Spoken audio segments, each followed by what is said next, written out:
s'intéresser aux écoles privées. Dites-nous tout. Oui, une école privée, c'est quoi, Sébastien? Eh bien, c'est une école qui ne dépend pas de l'État et on a tout à fait le droit, c'est même notre Constitution qui l'y autorise, article 24, qui garantit la liberté d'enseignement. Liberté d'enseigner des matières classiques, liberté d'enseigner des matières moins classiques comme la manicure ou l'esthétique.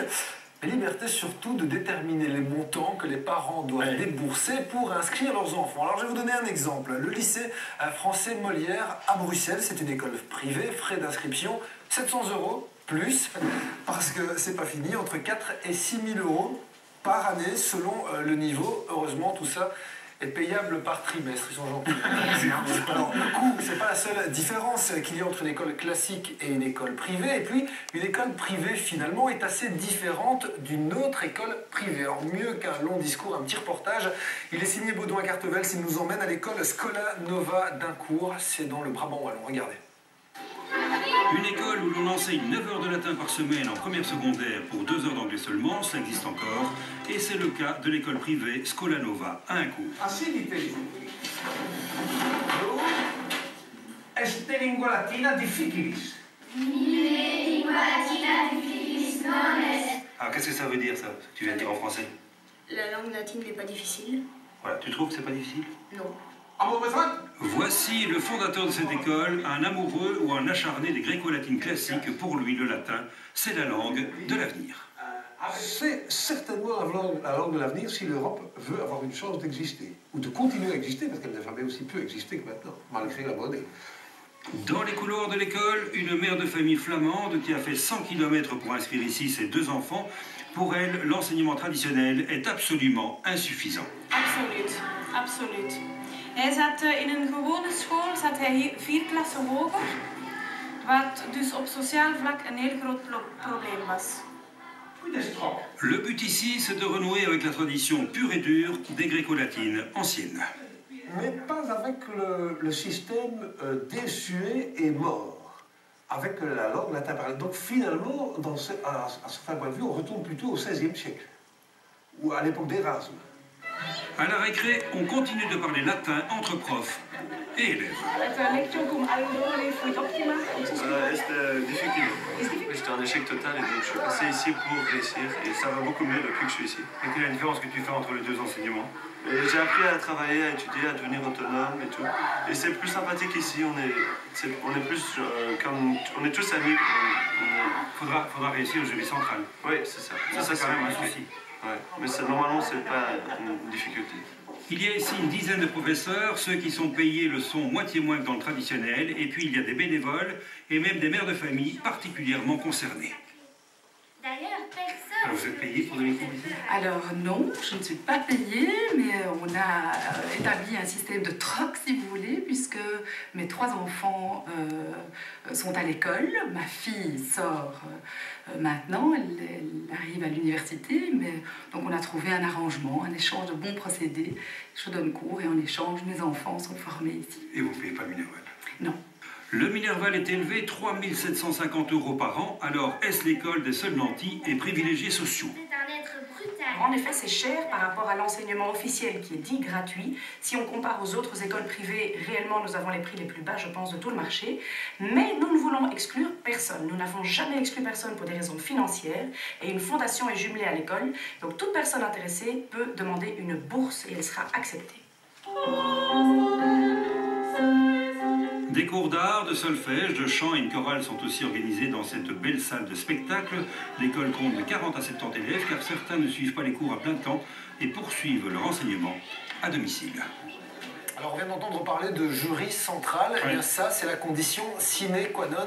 Si je dis sine qua non, c'est parce que ça le fait de parler latin après le reportage que l'on vient de voir. Condition sine qua non, donc on va avoir un diplôme reconnu parce que vous devez savoir que les examens passés dans les écoles privées ne sont pas reconnus par la communauté française. À la fin des études, les élèves de ces écoles privées doivent repasser un examen devant le grand jury. Lui seul est apte à délivrer le fameux CESS, le certificat d'études secondaires supérieures, qui va leur donner donner la possibilité d'avoir ensuite accès aux études supérieures. Et sans certificat, les études n'ont servi à rien? À vous faire passer le temps, peut-être, à avoir appris des choses, sans doute, mais en effet, aucune école privée ne délivrera donc ce fameux CESS, ne délivrera aucun diplôme reconnu. Et alors là, c'est pour ça que c'est important de vous mettre en garde. En général, ces écoles privées, elles ont un peu une image de « il suffit d'avoir beaucoup d'argent pour pouvoir acheter un diplôme ». Eh bien, pas du tout, vous mettez le doigt dans l'œil, vous voilà prévenu. On va poursuivre la conversation en accueillant la directrice qu'on a vue dans le reportage. Caroline Toysbart est avec nous ce soir, avec une première question, finalement la grosse différence, Madame Toysbart, entre un établissement privé comme le vôtre et une école dite traditionnelle, à part le Minerval, c'est quoi la différence? Eh bien, la différence, c'est que nous avons une liberté totale dans le choix de notre programme. Et c'est bien pour cela que l'école a été fondée. Nous ne sommes pas des adorateurs du privé, mais nous avons voulu maintenir le programme classique des humanités latin-grec. Alors, j'ai entendu 3 750 € le Minerval. Pourtant, quand on voit les classes, c'est pas le grand luxe. Exactement, donc c'est un budget qu'on a calculé, même un budget minimum, même si je me rends compte que c'est un grand budget pour certains parents, mais les frais de fonctionnement sont élevés et donc on place d'abord la priorité dans tout ce qui est enseignement pédagogique, contenu des cours, et le bâtiment petit à petit s'améliore avec les bonnes volontés qui nous entourent. Au niveau de la traçabilité, deviennent quoi les élèves ensuite Alors on a énormément de contacts avec nos anciens élèves et ils prennent des voies très très variées. On en a qui rentrent dans le secteur artistique, on a plusieurs juristes, plusieurs philologues, on a plusieurs ingénieurs, deux médecins, des biologistes. On a vraiment de tout. Je pense qu'une formation générale permet d'accéder aux études de leur choix. Annie. Oui, et la fondation qui est à côté de l'école, elle sert à quoi en fait? Elle finance, elle intervient pour aider des gens qui n'auraient peut-être pas l'argent nécessaire? Alors exactement, donc nous n'avons jamais exclu personne pour des raisons financières. C'est très important, on est trop passionné par ce qu'on fait et les capacités financières d'une personne... On a l'impression que l'argent que vous demandez finalement par rapport à la vétusté des locaux, on se demande où un peu va l'argent quoi. Oui, je peux comprendre, mais les frais de fonctionnement sont énormes. On vient de construire une nouvelle salle, il y a tout de même plusieurs contrats à entretenir, tout ça coûte assez cher. Caroline? Et peu de parents payent le prix plein. Enfin peu, je dis, il n'y a pas une majorité en tout cas qui paye le prix plein. Moi, je me demande pourquoi cette volonté de revenir au latin grec, parce qu'on sait qu'aujourd'hui, même connaître l'étymologie des mots, ça ne sert plus à rien, avec les réformes de l'orthographe, voilà, ça ne sert même plus, donc pourquoi cette volonté? Alors, je reste convaincue que l'orthographe et la connaissance et la maîtrise de la langue française est une chose extrêmement importante. Et puis connaître notre passé, c'est notre patrimoine culturel qui est en plus un trait d'union pour toute l'Europe, qui pourrait vraiment créer un sentiment d'appartenance à une communauté. Là, le prof parle du latin comme une langue du futur. Comment on dit en latin j'ai mon iPad qui est cassé, j'ai un switch qui est déloadé? Alors là, c'est peut-être un peu compliqué, mais pourriez-vous d'abord me le dire en français? Comment on dit déloadé en français, puisque c'est un mot anglais que vous utilisez? Bravo. On va poursuivre la conversation après la pause avec Christophe Bourdon, si vous le voulez bien. Les questions qu'il va vous poser, il vous les posera en latin, mais non, je plaisante en tout cas. Il nous rejoint dans un instant. Dans la dernière partie de l'émission, nous irons frapper à la porte d'Electrabel. Merci de nous rejoindre si tel est votre cas. Avec dans l'immédiat, je vous propose le grand jeu du vrai ou faux, orchestré par Christophe Bourdon. Il reçoit aujourd'hui Caroline Toysbart. Elle est directrice d'une école privée. Elle aura 3 minutes pour nous dire que ce type d'enseignement n'est pas élitiste. Bonne chance.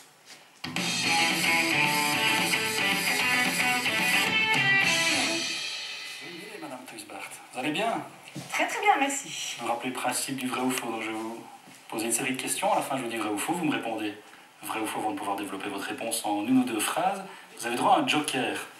Petite parenthèse, on commençait. J'ai vu que dans le reportage, le fondateur de Scola Nova cite Erasme en exemple. Je ne sais pas si vous connaissez la devise d'Erasme.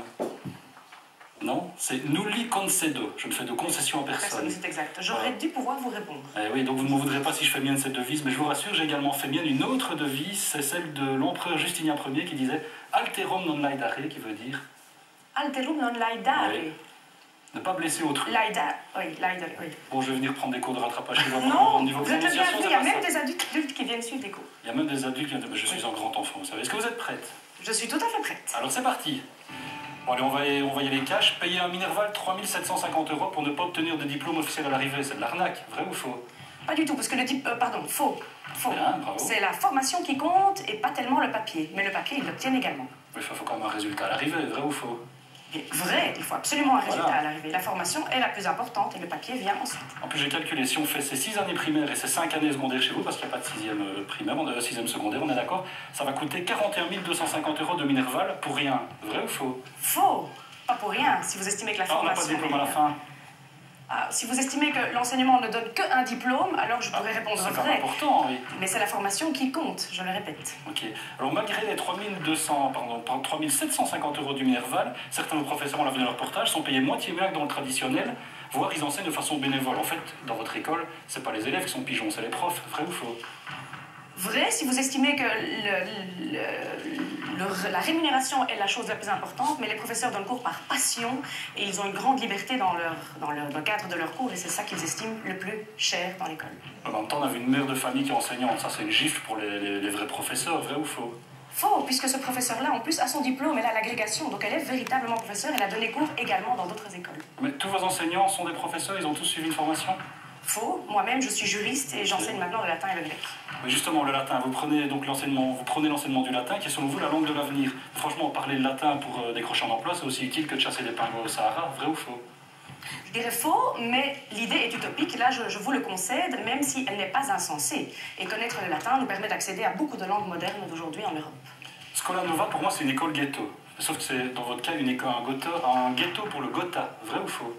Faux, faux. Il y a vraiment une grande hétérogénéité dans l'école, contrairement à ce que vous pourriez croire.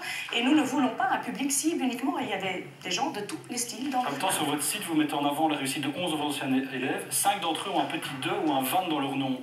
C'est quand même mieux d'avoir une particule pour aller chez vous, vrai ou faux? Faux, faux, faux. Venez, vous le constaterez vous-même. Oui, parce que par exemple, est-ce que vous avez des élèves d'origine maghrébine chez vous? Alors, on n'en a pas, mais ce n'est pas uniquement dû à notre programme, c'est aussi dû à notre situation géographique. Nous sommes en Brabant wallon. Enfin, justement, moi c'est ça qui me pose problème. Si les écoles privées demandent un Minerval élevé, c'est justement pour procéder à une sélection naturelle à la base, vrai ou faux? Faux. Bah, Puisque, je le sais, mais puisque, comme je vous l'ai dit, il y a des gens qui nous donnent 50 € par mois. Je pense qu'à ce niveau-là, tout le monde peut se le permettre. Ok. Dans le règlement de votre école, les élèves n'ont pas le droit de boire et de fumer. Donc si Baudelaire et Rimbaud étaient venus chez vous, ils seraient fait virer, vrai ou faux? Dans le cadre des heures de cours et à la récréation, j'estime évident qu'on ne peut pas boire et fumer. L'État n'a aucun contrôle sur votre école, donc vous pouvez enseigner tout et n'importe quoi à vos élèves, vrai ou faux? Vrai en théorie, mais je pense qu'un professeur et une directrice qui a un minimum de bon sens veut le bien de ses élèves et donc un programme intelligent. Vous, ça ne vous gêne pas qu'il n'y ait pas de contrôle? Vrai, je suis au contraire enchantée qu'il n'y en ait pas. Ok, merci. Revenez Vidivici, si c'est bien, il a placé ses mots de latin. Vous pouvez rejoindre votre place, on va débriefer en plateau. Moi j'aimerais revenir sur, vous avez dit 2 fois que la formation, c'est la formation qui compte et pas le diplôme, mais le futur employeur il demande quoi? Il demande un diplôme, bien évidemment. Et donc, oui, mais ce que je voulais dire, c'est que quand un élève a été bien formé, l'obtention du diplôme n'est pas un grand problème. C'est une épreuve. Mais tous ces parents qui osent envoyer leurs enfants dans une école, une haute école ou l'université, doivent accepter une épreuve comme celle-là. Nos élèves réussissent très bien. Un Minerval de plus de 3000 €, comment vous faites pour que des parents payent 50 € par mois? Quel est le principe? Eh bien justement, nous avons la chance non seulement d'avoir beaucoup de bénévoles à l'école, mais également une fondation qui nous aide à subvenir aux besoins. Oui, mais la fondation, elle est alimentée financièrement par qui? Parce que ça, c'est par des mécènes. Par des mécènes. Oui, des mécènes, et nous organisons beaucoup de concerts à l'école aussi. Voilà, et est-ce que ces mécènes ont un droit de regard, par exemple, sur les programmes que vous donnez aux élèves? Non, pas du tout, pas du tout. C'est vraiment la direction qui décide des programmes et ils sont clairement affichés. Ce n'est pas négociable, j'ai envie de dire, mais les parents qui viennent le savent et nous n'avons aucun problème à ce niveau-là. Voilà donc pour l'école privée. Caroline Theusberg, merci d'avoir joué le jeu. Merci à bientôt à vous. peut-être. À bientôt, bonne soirée.